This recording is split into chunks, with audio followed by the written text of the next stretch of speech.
بنوں pulao Mansehra branch کا افتتاح ہو گیا۔ مہمان خصوصی ڈی ایس پی تھے۔ کشمیر روڈ نزد جی پی او بنوں پلاؤ برانچ افتتاح تقریب میں کثیر تعداد میں لوگوں نے شرکت کی۔ ڈھولک کی تھاپ پر بڑوں چھوٹوں اور اسکول کے طلباء نے رقص کیا۔ سینکڑوں افراد نے سخت سردی میں ڈھولک کی تھاپ پر گرما گرم رقص پیش کر کے حاضرین کی خاص توجہ چاہی۔ مہمان خصوصی نے فیتہ کاٹ کر افتتاح کیا۔ ملک اور قوم کی ترقی سلامتی کے لیے خصوصی دعائیں کی گئی۔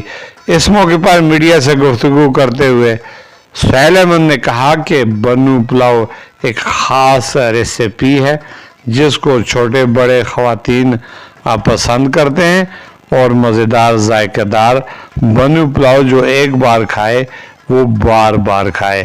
یہی وجہ ہے کہ ملک کے دیگر چھوٹے بڑے شہروں میں کامیابی کے بعد مانسہرہ میں بنوں پلاؤ برانچ کا افتتاح کیا گیا ہے۔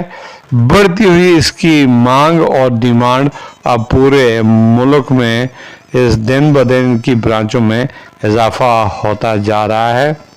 انہوں نے کہا کہ ہمارا کام مال بناؤ پیسے بناؤ نہیں بلکہ معیار مقدار اور ذائقے کو برقرار رکھتے ہوئے عوام کو ایک ایسی ریسیپی سے متعارف کرایا جائے جو ایک بار کھائے تو وہ بار بار کھانے کی جستجو کرے۔ کیمرہ ٹیم کے ساتھ Mir Afzal Gulzar, D M M news, Mansehra.